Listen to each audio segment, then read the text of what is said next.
So there you go, Karak.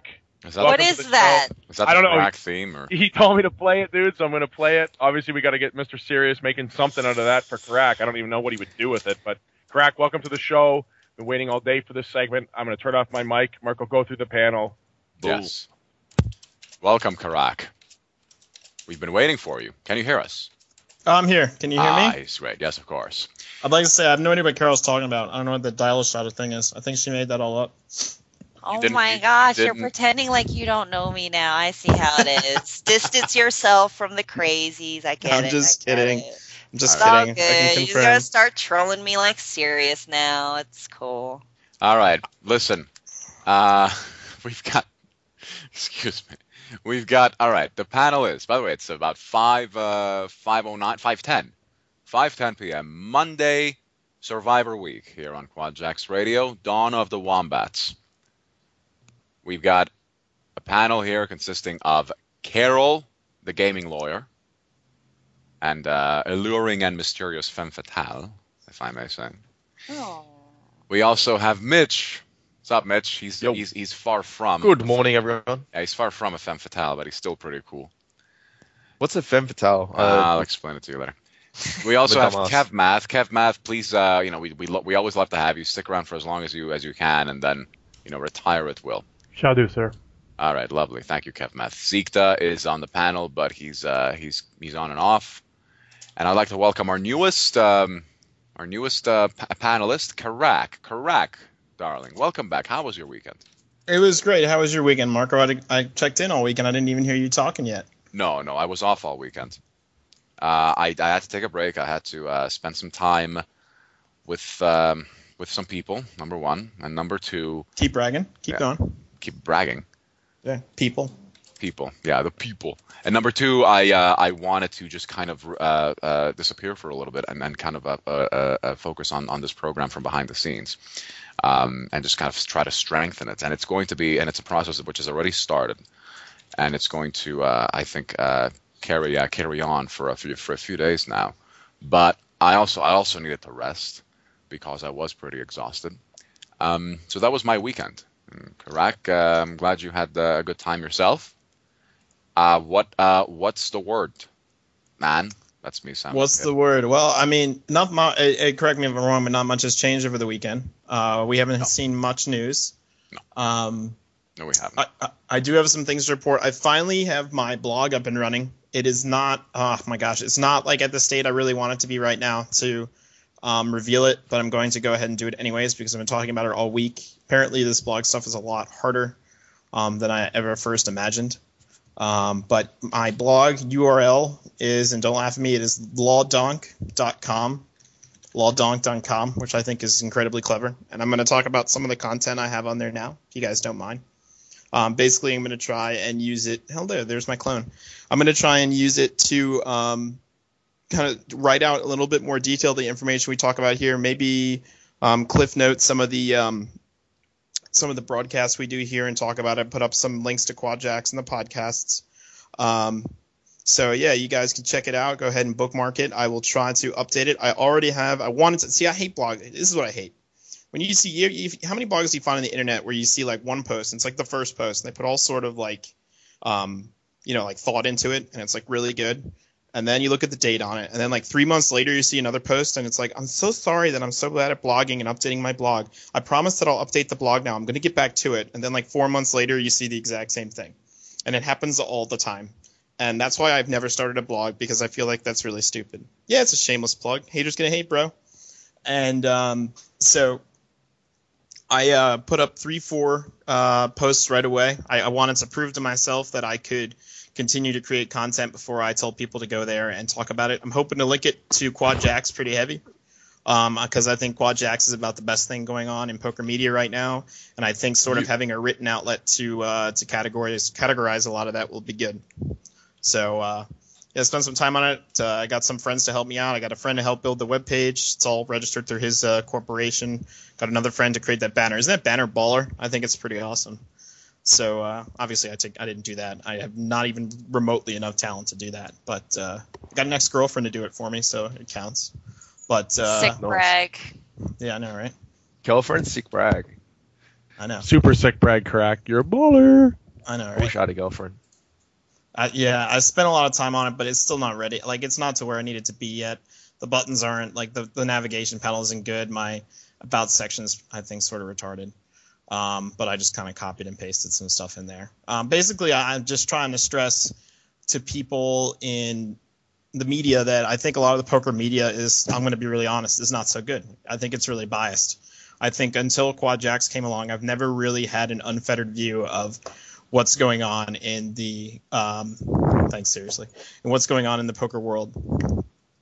And so I think QuadJacks really offers a completely objective, unbiased view. You guys aren't inundated with affiliate advertising and other sorts of sponsorships. I think it's been an incredible outlet, and I've had a lot of thoughts. I've never really had a platform to talk about them, so here you go. So I'm going to talk about some of the posts on there really quick. Yeah, and guys, let me know if I have my contact email address on there. If like your browser, I just noticed I'm having problems with Internet Explorer on it.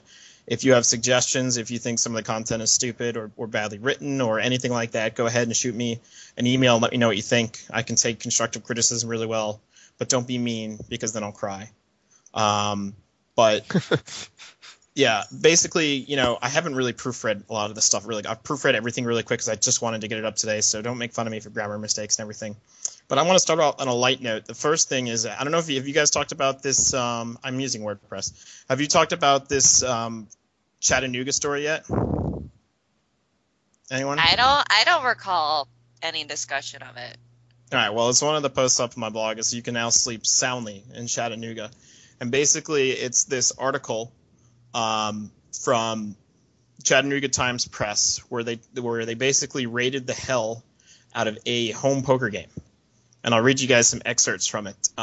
Basically, it starts out like, super dramatic writing that nobody likes to read anyways, but newspaper people do it because it makes them feel good. And there's a guy, he's in a poker tournament. He's sizing up his growing pile of poker chips. He's eating Chinese food. He's watching sports on TV. And then the police bust in, and I'm implying this, but from what it sounds like, in flak jackets with guns, raiding the entire place and arresting 23 people in the game and citing them with misdemeanor illegal gambling. And all they were really doing is playing a home game. Now, let me lay out this home game for you. It was a $40 buy-in for a 6-week tournament. Okay, let me repeat. 6-week tournament, $40 buy-in, covers food, drinks, and the prize, which was a flat-screen TV. And the police found it necessary.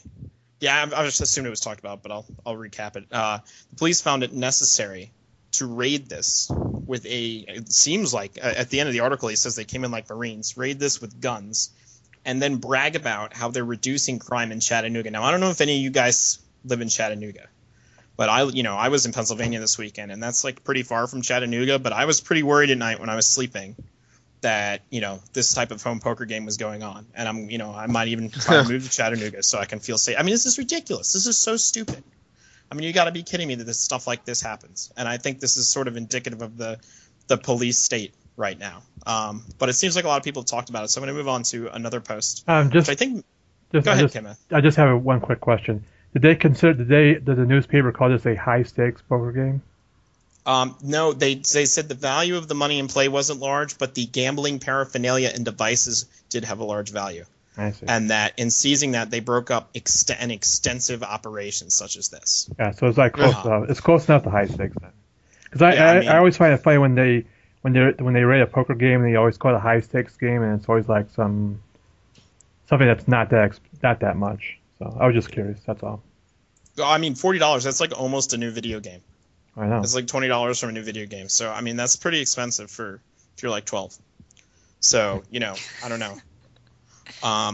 Another post of mine, more serious, is talking about Poker Stars and Full Tilt. I was thinking a lot this weekend about Poker Stars and Full Tilt, and you guys were here, last week listening to the Chuck Kidd interviews, and Chuck Kidd made a lot of allegations about how Poker Stars and Full Tilt basically were just scraping percentages off their transactions through the bank fraud and the money laundering. And some of the people that called me and talked to me, telling me how much they hate Chuck Kidd and what a bad reputation he has, I sort of took the opportunity, without telling them what Chuck said, I asked them the same questions. I'm not going to use names, sorry. I asked them the same questions that I asked Chuck Kidd. and they gave me, and I honestly, one of them who probably expressed the greatest distaste for Chuck Kidd gave me nearly verbatim the same answer that Chuck did. And I've heard it from so many different people in the industry, and I looked at the indictment, and I think it all adds up. That PokerStars, and I was on here saying that PokerStars and Full Tilt probably needed to do this and needed to, disguise the transactions and miscode the transactions in order to get the money in. I no longer think that. Like, all the information I've gotten since then has really changed my mind on that. And it seems like they really were greedy. And if you look back at the statements PokerStars released in August and a statement Full Tilt released recently, they both keep repeatedly saying we have done nothing illegal in the United States and we maintain that we have a legal status. I mean, do they think we're stupid? Do they think, do they think we're just like, sitting here, dumb? I mean, you got to be kidding me that they were doing all this bank fraud, all this money laundering, miscoding transactions, colluding with banks, bribing officials, and they release a statement saying we are and continue to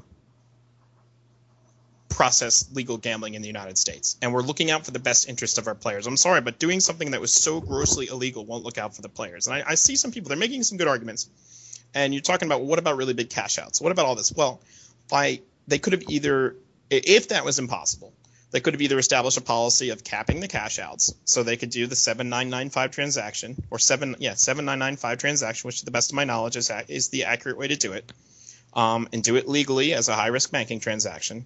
Or they could do what they did for rational businessmen, who are supposed to be smart and looking out for their customers' best interests, to engage in bank fraud that was so grossly negligent. It just baffles my mind. If they couldn't do big cash outs without doing bank fraud, then they shouldn't have done big cash outs, because not only did they put their own company at risk, but they put every single one of their players at risk, and now all that money is locked up. And I think blaming the Department of Justice for this I think that's silly, because the Department of Justice, I cannot imagine a world where the Department of Justice would let bank fraud and money fraud to this extent go. It just can't happen. I would actually be sort of upset if it was any other subject and I heard a company was doing something this grossly negligent, this grossly illegal, and the Department of Justice turned the other way. Okay? And they were so arrogant. And I'm sitting here, and maybe you guys can help me. I always thought these were smart businessmen. I thought these were logical people. I thought these were people who were the top of their industry, who were innovators. How could they be so stupid to do something like this? This is what I don't get, and this is why I doubted Chuck Kidd and a lot of the other people that talked to me right away. And I said, there's no way a businessman was this dumb. There's no way anyone was this dumb to put their entire business and customer base at risk. I mean, I have absolutely no other explanation. I mean, are PokerStars and Full Tilt run by children? I don't get it. Or is it that they just got so greedy? They got so greedy, then they felt so invincible that after 4 years or 5 years of skirting indictments and skirting penalties under the UIGEA, that they thought they could get away with anything. Greed. I guess this is a lesson I need to learn in my young life. I'm only 25 years old, and I guess I don't understand the extent of what greed can do to people. I mean, we've seen it with Bernie Madoff. We've seen it with all these other people on Wall Street. We've seen it with Enron, and I just still will never grasp. The extent of greed and the effect it has on the human person, and that it hit us here. And the sad part is, much like the mortgage crisis, or much like a lot of other things, this greed hit the players, and the players were assured. The players were lied to. We were lied to. PokerStars in late July 2010 said we continue to, or let me get the exact language. I don't want to misquote them. Let me find it. Its activities in the U.S. are and at all times have been lawful. BS. That's crap. Because they weren't lawful. And so by giving us that false information, they've induced customers to deposit, and now there's millions of dollars, I assume millions of dollars, locked up of customer funds. And what are we losing? We have players that can't pay their rent because they can't get their money out. We have players that are, you're losing the time value of money. Please don't forget that if you have 7 figures or even a big 6-figure amount in there, the time value of money is extremely valuable. If you look at inflation and you look at and you look at interest rates that you could be getting on that, the inconvenience of not knowing when they're going to get their money, even if they can afford regular things, this is just unacceptable. And for people to continue to laud PokerStars and say, well, they're handling this well. Well, the DOJ, they just got to deal with it. Bullshit. I'm sorry for cursing. I try not to, but bullshit. PokerStars and Full Tilt should be getting hammered in the news. PokerStars and Full Tilt should be getting hammered every day. International players should be taking their business elsewhere, and they have no business continuing to lie to our faces like Full Tilt Poker did and saying that we continue to perform legally and that what we've done to this point is legal. It's a joke. And the more and more I thought about it this weekend, the angrier it gave me. The angrier it got me, rather. And I'm looking around the media. We have all the freaking shills of all the other sites that are too afraid to touch on PokerStars. We have all the pros that are sponsored and endorsed that don't want to make anybody mad. It's a joke. And this is the first time I think I've probably legitimately gotten angry on this show, and just talking about it makes me mad. And I'll be honest with you, I don't even have that much money locked up. Like, I'm not a professional player, okay? So money locked up is not a huge deal to me. I rely on my student loans. I've never relied on poker for income. I do have money locked up, but it's not a lot. But I have friends that have money locked up that can't get into it. I have some people on this panel that have money locked up that can't get to it. I read stories of people that don't know what they're going to do next week, who have to move back with their parents because PokerStars and Full Tilt were greedy. And I think in the international market, every single international student, I just saw seriously student, so I said student. Every international consumer should be considering doing business with these sites, because if they will do this in the United States, who knows what they're doing elsewhere? Think about what they did. It's not like they had to do it. Think about what they did. They bribed someone. They colluded with each other. They lied to banks. They miscoded transactions. This is bad stuff. And if they're going to do this in the American market, who knows what they're doing elsewhere to shave profit? Who knows what they're doing elsewhere to shave profit? Who knows if the United Kingdom isn't the next place that seizes the funds? Who knows if France finds them violating the French statute on gambling? Who knows what's going to happen? And until these sites start giving more transparency and start telling the players the truth, I don't feel like I can ever put $1 in online poker again and feel confident. Now, I'm not only going to put the blame on the sites. Yeah, what they're doing is wrong, but the U.S. government, in passing these stupid regulations, created this black market. This is what happens when you create a black market. People do criminal things. And the U.S. government, for the life of them, will never understand this. They will never understand this. They did not learn their lesson from Prohibition. Look what happened to Prohibition. Look at the crime syndicates Prohibition spawned. Look at the crime syndicates marijuana laws have spawned. I don't even smoke pot. I don't care about pot. It's not something I care to do. But the fact that it's illegal and we're spending billions of dollars on it, and the fact that poker is illegal and we're spending all this money and resources on it, and it creates this black market. It creates this criminal element. The criminal element that Chattanooga chief police officer was talking about, the real criminal element, it was created by the actions of the government. It was created by this regulation. It was created by legislators acting in their own self-interest, acting out of the need to get reelected, rather than acting out of the consideration for the liberties and the freedoms protected by the Constitution. Now, don't get me wrong. I love this country. I love this country, and I think we have a lot of liberties and a lot more freedoms than we do elsewhere. But that doesn't mean that I can't yell and scream and get mad when they do things that are completely ignorant. And right now we're dealing with the tyranny of the status quo. We're dealing with the tyranny of the majority. Not even tyranny of the status quo. It's tyranny of the majority. Okay? It's because we're a small interest group, because we can't speak and vote in the numbers necessary to make legislators think, the self-interested politicians in Washington will let the tyranny of the majority run us over. And I don't mean to sound like a conspiracy theorist, because I'm not a conspiracy theorist. I don't think that way at all. I try to stay rational and well-grounded in politics. Okay? But this is just look at the criminal corporate element it spawned. PokerStars in Full Tilt, especially PokerStars, the shining beacon of the poker world, the upstanding people of the poker world. Lee Jones, poker room manager, and no disrespect for Lee Jones, I think he's a fine guy. Lee Jones, poker room manager. Daniel Negreanu, Kid Poker. You don't get more American than Kid Poker. Oh boy, I feel safe putting my money in poker. I always told people, you can always feel safe putting your money on PokerStars. While they're going around behind our backs, laundering money, defrauding banks, and don't get me wrong, I sort of knew they were miscoding the transactions, and I sort of knew they were being creative, but no one could have ever expected that they went to a criminal extent this deep. Because if we knew they were going to a criminal extent this deep, we would have known the DOJ would have had to go after them. And that's why it makes me mad, and that's the point I'm trying to make in that post. And people are going to come back at me, and this is what they're going to say. They're going to say, first of all, they're going to disagree with my basic assumptions, and there's really not much I can do there. They're going to say, well, they had to do this. And I will say, well, if they had to do this, then they should have downsized their operation. Or they should have been honest about it. They should have said to the players, they shouldn't have lied to the players. They could have either kept silent, or they could have downsized their operation. Both of those are better than bold-faced lying to us.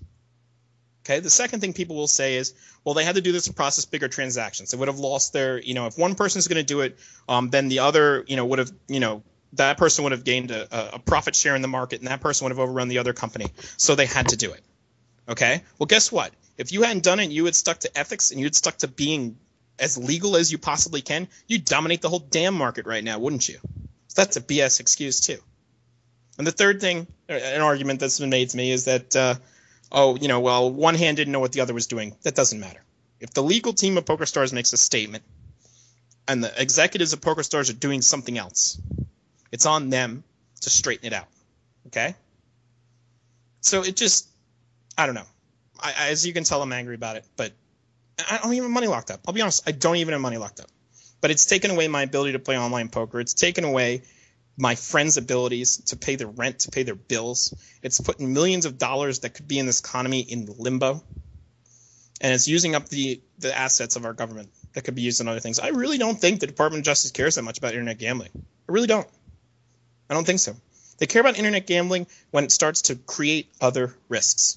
And when you have bank fraud and you have wire fraud and you have money being laundered into the country at such a high level and so easily and so secretively, you open up other risks. Suddenly you're at risk for terrorism. You're at risk for laundering money through crime syndicates. And then the DOJ is going to pay attention because they have to. And I really, honestly, at this point, based on the information I have and the people I've talked to, honestly believe the DOJ really doesn't care if people play online poker. But they do care if you are taking money, stuffing it down your pants, and running it into the United States and laughing at them while they're doing it. Because that can't happen. Because if you start doing it, what's to keep somebody else from doing it? So, Karak, sorry to jump in, man. You're the best. That's just it. They're pissed off at the sites on how they handled themselves. Yeah. That's it. It's what I think, yes. Keep going, bro. I love it. I could be wrong. Maybe the DOJ really does care about gambling. They would go against everything that I've been told. But it's possible. But come on. Really, I just laugh at it. I'm like imagining a PokerStars meeting, and they're all sitting around. All right, so we do something that's new. This is whatever the guy's name is, the head of PokerStars. So we're doing something illegal. It's not illegal, maybe. It's like gray area. No one's really sure. It's a statute they passed. They seem pretty serious about it, but it seems illegal. Well, we could save 5% off of our transactions if we lie to the banks. So let's lie. Oh, you want to lie to the banks? Yeah, let's lie. Let's tell them we're selling golf balls. That's a great idea, Charlie. All right, Joe. And then they all high five. Like, wait, no. And as they're walking out the door, the other guy's got another idea. Let's bribe bank officials too. Oh my God, why didn't you say that before? So we'll lie to them and we'll bribe bank officials. And then they're walking out the door, and the third guy goes, wait. Let's collude with our biggest competitor while we're doing it. And then they all get together and do like the all for one for all high five in the center and run out. What the hell? Really? Oh, well, maybe the Department of Justice won't notice. Oh, yeah, they probably won't notice. It's not like, they're not looking at us anyways, right? Yeah, there's no way they're looking at us anyways. It's not like they indicted one of the biggest people party gaming, one of the biggest competitors in the market that used to be in the United States. Oh, they didn't do that. Give me a freaking break. I don't know. Does anybody else feel the same way? Am I alone here? I love you so much right now. I think this is brilliant analysis. I totally support you, and it's just fantastic job. That's all I can say. I'm just confirmed furious. I don't really know what else to put. You're furiously furious. I'm furiously furious. I'm just so impressed by what you've said. I think it's a great point, and just keep on preaching, brother.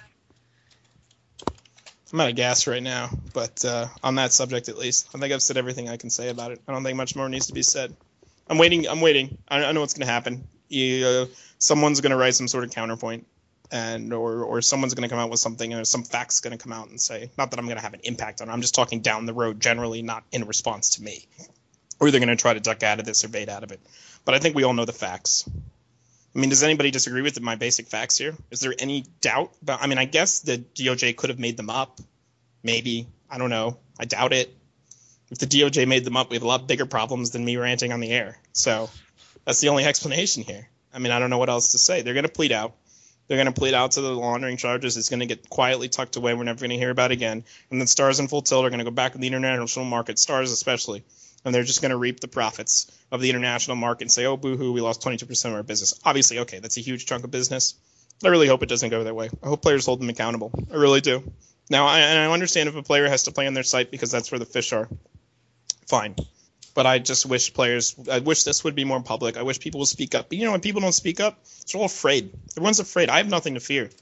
I'm not looking for a job in the gaming industry. I'm not. I'm not in poker media. I'm not looking for sponsorships. I don't want a poker room to pick me up. I care less. Okay? So I can just speak my mind. And everybody else is too. And I'm not obviously exempting this podcast because everyone on this podcast has very openly spoken their mind. But every other media organization is afraid to speak their mind. Think about it. I'm not going to name names because I don't want to start a war with anybody. But think about the organizations. I can think of one news organization that has a special relationship with PokerStars. You think you're going to see it there? The number one poker news, whatever. Give me a break. Poker media. I'm sorry, I didn't mean to say poker news. Poker media outlet. Give me a break. So, I meant to say poker. I really did mean to say poker media outlet. And how many other sites have affiliates on it? So yeah, it just makes me upset. I wish players would hold it accountable. I wish there was a way that I could just shout to the world, but this is the best thing I can do. A blog post seems a little short now after I talked about all that, but hopefully I can. I'm also going to working with Zach and Mark. I'll try to get some audio clips up, and then this way I can direct people to the show. If someone's reading the blog and hasn't seen the show and can come here. So, yep. That's what I have to say on that. I'll take a little break now if you guys want to comment on it. You need to catch your breath, brother. Yeah, a little bit. No, it was good, man. Dude, yeah, that was perfect, Karak. Sorry to jump on you there, Mitch, but yeah, Karak, thank you, man. You've repeated what I've been screaming and just articulated it way better than I ever could. And yeah, that's what we're here for, dude. That's what I had this thing for. It's weird that it took Black Friday for my vision to kind of come together of just being the voice and not having to worry about taking money from people to stop us from continuing the fight. But we should have started this fight a year ago, Karak. We really should have. We just didn't really, nobody joined up and did this. But it's kind of like, it takes a big event to bring everybody together. And I think this is what this was. And I think that our audience that has been with us for the last 9 days, or almost 10 now, are the people that want to have a voice. And it's just, we're only going to grow in numbers, guys. We're only going to grow in numbers.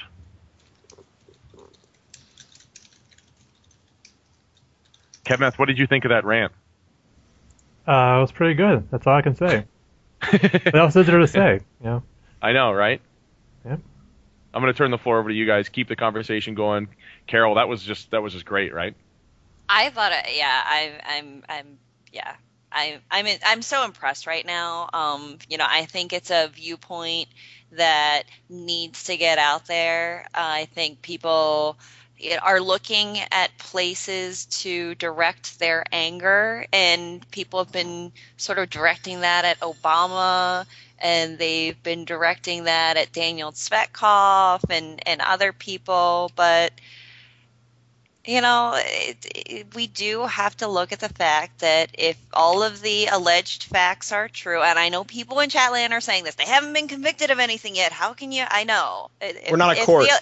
If the alleged facts are true, okay, and bank fraud charge is supported by those facts, then God damn it, they screwed up.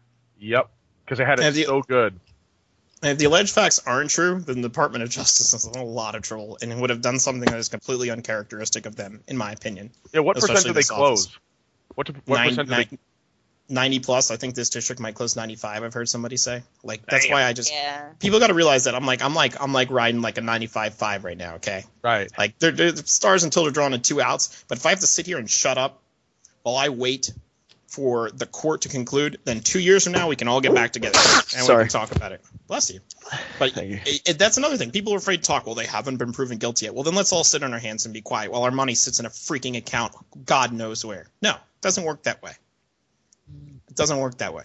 And I am willing to take the risk of being wrong and open my mouth. Unlike a lot of other people in the poker media, I will risk being wrong. I won't sit here and freaking hedge and be cute. And if I'm wrong, I'll be wrong with an exclamation point. I don't care. If I'm wrong, I'm going to be wrong loudly.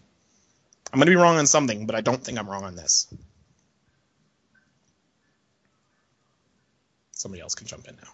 I don't think anyone else could possibly follow that up. Seriously. I mean, yeah. I'm gonna shut my mouth because everyone in chat hates me right now. But no, it's okay. I ran out of gas, chat. I need to bail out. I'll lead that into this. I had a rumor updates. Now, this has been reported by some other people, and I've heard it reported elsewhere. I know I've talked to Carol about it sometimes. But I had a source close to Full Tilt tell me the other day, anonymous source told me, that the problems with Full Tilt, and here's another reason to yell at them if you want. The problems at Full Tilt extend beyond just the Department of Justice seizing money. Apparently, Department of Justice just randomly randomly froze accounts. And Full Tilt's accounting issues are apparently just an absolute mess right now. Like it's a disaster, I'm told. I'm told that their accounting is in chaos. They don't know who's been debited, who hasn't been debited, whose withdrawals are paid for, whose withdrawals aren't paid for, who could cash checks, who couldn't cash checks. They have no clue. They don't know what money is where. They don't know what accounts are frozen. They think they actually do think player assets have been frozen in some accounts, contrary to what the DOJ said. And even if the money was all freed and even if they had a channel to pay it back, they don't know who has money and who doesn't have money. Didn't they admit that in the statement? They didn't have a full accounting? Yeah, well, I think it's more than just not having a full accounting. I think it's absolute chaos is what I'm told. And that it's such a mess that I was told this accounting mess alone, and now I'm relying on a source here. This isn't confirmed. I'm not reporting this as fact. I'm not speaking with the same strength about this as I would speak about stuff in the indictment. But I'm told that it could be at least a month for them just to fix the accounting troubles. Hopefully I'm wrong. I really hope my source is wrong on this. I don't think he was because it seems to make common sense. The source also said that he believes, and he's close to Full Tilt, he also says that he believes that a plea deal could be reached sooner rather than later. Now, in the criminal justice system, sooner rather than later can be a year rather than 2 years, but he definitely thinks Full Tilt will plead out based on what they've been saying. Obviously, again, that logically follows. That's common sense. When you're dealing with the Department of Justice, they don't lose. They're not going to lose in a case like this. I don't think the outcome here was worth taking the risk if they were wrong. They seem to have their stuff together too well, and they do what they do very well. Tell me if that fire truck is intruding. Or perhaps it's just the Department of Justice coming to put the fire out in my home from my anger. But that was a really bad joke, sorry. But yeah, I mean, I just think they'll plead out, and that's what the source seems to indicate. And I personally don't think they'll serve jail time, although this was pretty bad. So maybe they will, because I look at the party stuff, and they weren't really out for blood there. But here, I'm not so sure about it. I had another post on my blog. It was my first post. It was sort of a test post to put stuff out there, but I think it's a really good base of things to talk about. And it's talking about the volatility of information in the poker news and media. Basically, my opinions on the stuff have changed about 15 times since the news came out. And I was tweeting about this the other day with some guys, and a lot of people agree. And I was sort of thinking about why. I mean, there's the obvious reasons of, an unsealed indictment dropping. There's a lot of chaos. There's a lot of misinformation out there. But you think more about it, of course, there's also the bias in the poker media. You have poker media outlets that have the interest of the mouths that feed them, or hands that feed their mouths, in mind over educating people. That's one. Two, as we've learned from Chuck Kidd, and I hope people realize how crucial, or I shouldn't say crucial, how amazing the insight Chuck Kidd gave us was. I mean, I don't think you realize that people in this industry don't open their mouths in private, much less in public.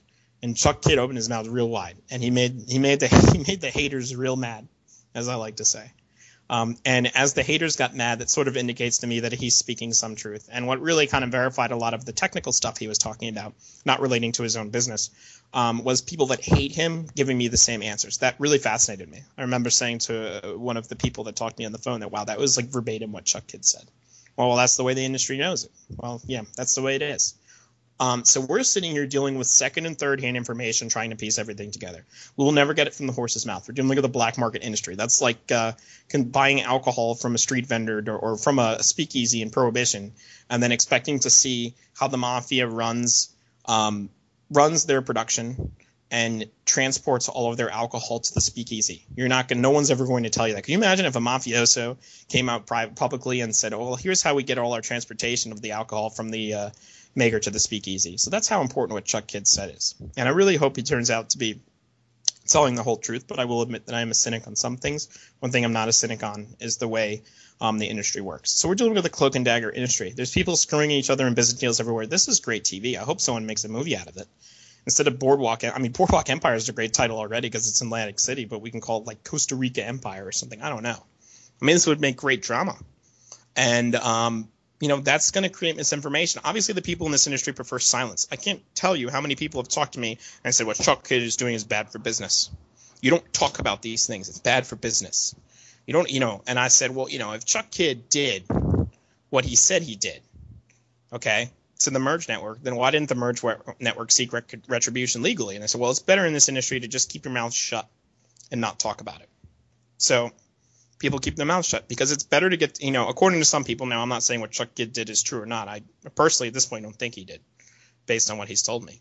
But even if he did, if people in the industry are saying, well, it's just better to keep your mouth shut over something like that, that tells you how cloak and dagger things are. So when they can't have silence, misinformation is the next best thing. So there's going to be misinformation out there, and there's also going to be people out there who want the limelight. They want attention. They want 1,000 followers on Twitter. I'm not one of them, I assure you of that, who will just make stuff up. Kevmath confirmed, right, that the Mason Malmuth rumor was untrue. Is that correct? Kevmath. I actually. No, that was Carol. I confirmed that the Mason Malmuth rumor was untrue. Why would somebody say that? Did it get lots of attention? Did it? I don't know. It was brought up on another forum and was brought to our attention in the course of discussing information. A very reliable source spoke with one of the partners at 2+2 and, confirmed that it was just rampant speculation, completely not grounded in any type of fact at all. And so why would somebody do that? And I don't know if it originated with Brian Micon.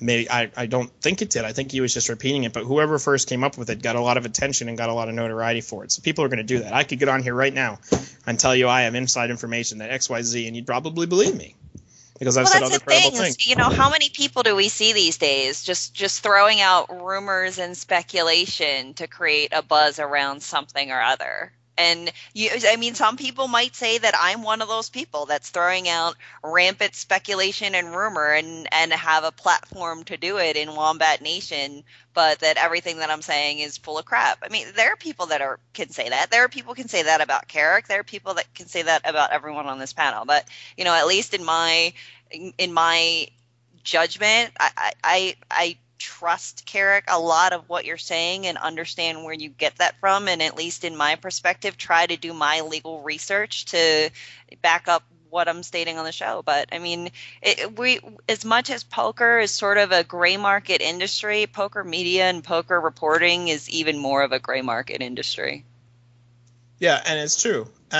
And Carol brings up a great point that she trusts me. Why does she trust me? Because I've been right. Not that I've been right in my own opinion. I've just had people tell me things which have turned out to be accurate. And what I like to do when I repeat a rumor is I try to, and I hopefully do this in my blog, and I hope to do this more here. When I repeat a rumor, I want to talk to you guys about what I think the accuracy of it is, because I'm going to try to repeat every rumor I hear, even if I think there's a 5% chance of it being true or 100% chance of it being true. And I want to make it really clear when I repeat them that, okay, this rumor, I heard it, I'm reporting it, I don't think it's true, whatever, and you guys need to call me out if I don't do that, because I think it's really important. I think the free flow of information is important, and when you guys hear a report, and I wrote this in my blog post, here's things, and I'm not trying to be condescending when I say this, I'm not, and I think these are things everyone knows, it's just important to remember, because they're things I forget sometimes too. Things still to think about when you hear a news report with everything going on is, who did you hear it from, obviously, or where did you hear it from? What are the inherent biases of this person or company? What is the credibility of this person? Why would they share it? Why would they share something like this? And what's their motive behind everything? Who do they owe allegiance to? If they quoted a source, what's the source's motive? Okay, and what impact will this news have on the industry, the media, the person's reputation?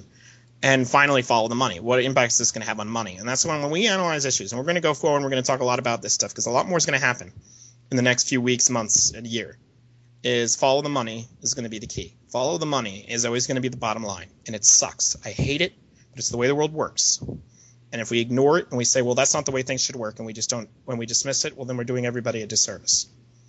So that's what we need to look at, and that's what you need to look at when you hear a source. And I need you to, like, even me, be critical of me. If I say something, call me out. I'm going to try to, like, I'm human.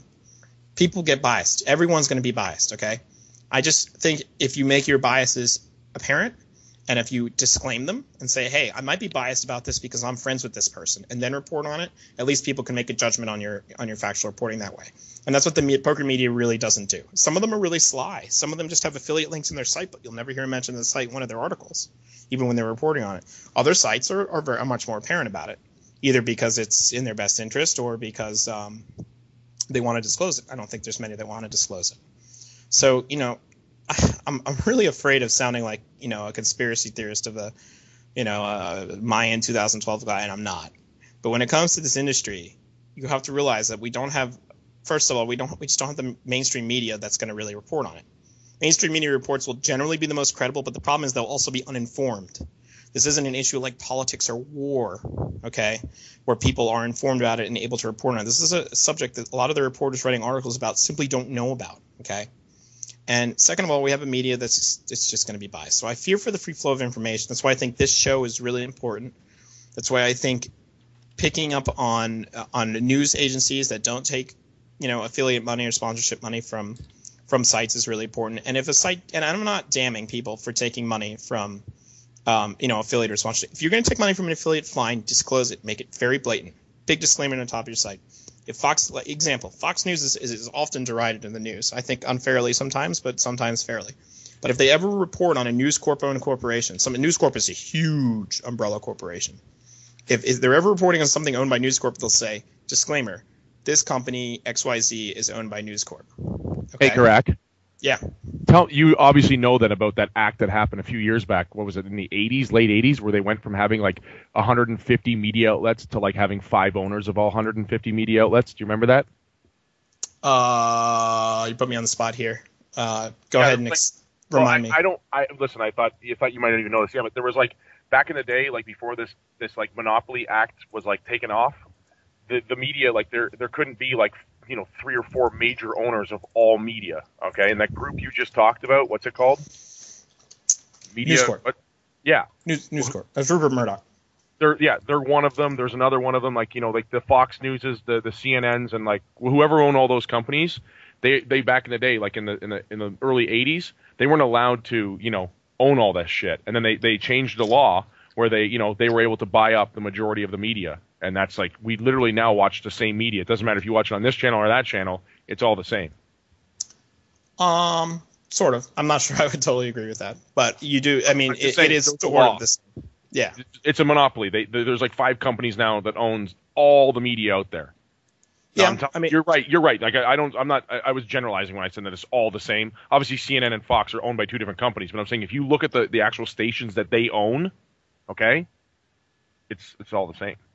Yeah, and I mean, I'm not necessarily going to take a problem with that, because at least they don't say Fox News was sponsored by Ron Paul, okay? Right. Sure. And then they wanted to report on Ron Paul, but they didn't tell you they were sponsored by Ron Paul. They just had I don't know, I'm trying. There's really no good analogy to affiliate links. Right. Well, that's what yeah, you know what I mean. Yeah, I totally do. Listen, I'm just telling you that it's like, it was a lot. I watched a big documentary, and if I can dig up the link to it, I'll send it to you. But I watched a really good documentary just on how the media in this country, and even I think in Canada, somebody just wrote there's only 3 companies that own every media source in all of Canada. The big ones, obviously. But yeah, I mean, how everything changed for media when it was went from being tons of different companies owning to just these major, corporations. But do you think that we're the only poker media out there that is wide open like this? Man. I think we're the only. We being QuadJacks. Yes. I wouldn't say it's just QuadJacks. I mean, I think you could make the argument that the guys over at Dongdown operate relatively independently of poker site influence. Well said. Our good friends Micon and Druff. I think that there are other members of the poker media that kind of cheekily acknowledge that they, like the Wicked Chops guys, where they call it the so-called poker media, Right. Some of the guys on Poker Beat that sort of joke about, Yeah, poker media, it's a bit of a difficult term. I mean, there are some good people within Right. the poker media that kind of acknowledge the inherent conflicts between the link with affiliate advertising and other forms of Sure. advertising, sponsorship and whatnot that may influence how those sites report things. But Good. one of my friends who's in the poker media basically said, look, I understand that it probably looks a little bit questionable that now we're running ads for this site or that site, but if those ads, permit them to pay me and I continue to write and that enables me to continue to write good quality in-depth interviews with players or relating to issues, then I'm kind of willing to live with that. Right. No, I understand. I mean, listen, I understand that a lot of these small bloggers and stuff like that really do a good service to the community of poker players. I mean, it's great. It's great that they're even doing it, and I completely understand that they have to. If they have to do that, they have to do that. I get it. I don't blame them at all. I think I disagree with a lot of what he says, but F Train Poker, man, he's pretty freaking open about a lot of things too. He's got some pretty bold comments. I mean, I think it's a small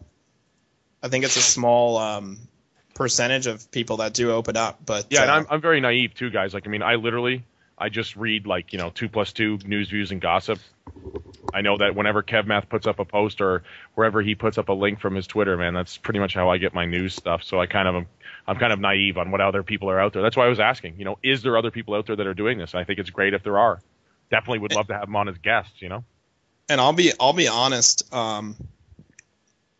that in December, when I was on the PokerCast, I was asked about the poker media. This is sort of embarrassing to admit. They asked me, like, what about the poker media? And I remember when they asked me that question, I thought, the hell is the poker media? And I don't know if Scarlett's listening. No offense to you, Scarlett, if you're listening, because I think Scarlett's one of the best out there. But KevMath's on the line too. KevMath too. But I was like, what is poker? Like, I've never thought of this concept of poker media before. To me, like, I never thought deep about it. But to me, they were just all like shills, Right. And I didn't think like I would without assaulting this thing again, but I was like, read poker news. I consumed a lot of poker news over the summer, especially when I was in Vegas. I thought their videos are really good. I had a crush on that one reporter chick. I can't think of her name. Probably like the only crush I've ever had on like a media person in my life. Not the Brit, right? Oh, what's her name? No, she has an accent. Tatiana Pasalic? No, Lynn. Lynn was her name. Lynn Gilmartin. Yeah, oh my god, I had the biggest crush on that girl. I don't know why. I would just watch the videos. I've never had a crush on like a media personality before. That's a new one for me. and then I saw her in real life, and I was like, oh my god. And then Sean Deeb talked to her instead of me, and so I just kind of went back to her. Oh. Yeah, I was like sitting there. I was sweating Ray Coburn's final table, and like she came over, and I was like, oh, it's that chick that I always see, and I have a crush on. And Sean Deeb's like, yo, Lynn, what's up? She's like, hey, Sean. Yo, I was like, oh man, and I just kind of got really sad. But then Sean bought me candy, and I felt better. So so this poker media is a new concept to me, but I think there's a lot of really good people out there. I mean, I think about you think about the Drudge Report. Everyone knows what the Drudge Report is, right? It's like a lot of people say it's the most powerful website in news, and Matt Drudge is the most powerful. Karak is talking. So, right, Matt Drudge is the most powerful man in news. And, what does he do? He aggregates links on the site. He posts them. He makes funny headlines. He chooses what to link to, what not to link to. He chooses what order to put it in. When I think KevMath is like the Drudge Report of online poker, you think about it, right? Whenever I get a link, whenever I get an article, whenever I get something important, it's from KevMath. KevMath tweet or a KevMath post. And if KevMath tweets something, I'm like, I have to read it because it's obviously important. Because if KevMath thought it was important enough to tweet, then it's important enough for me to read. So these are the type of people we need to be listening to. And someone like Scarlett, who's well connected in the poker industry, who is brilliant when it comes to poker and gambling, who really doesn't have an allegiance to anybody in this fight. That's something we listen to. And then obviously the people here. So yeah, I mean that's sort of how I feel about it. And so basically to sum that all up is read KevMath tweets. It's the advice of the day.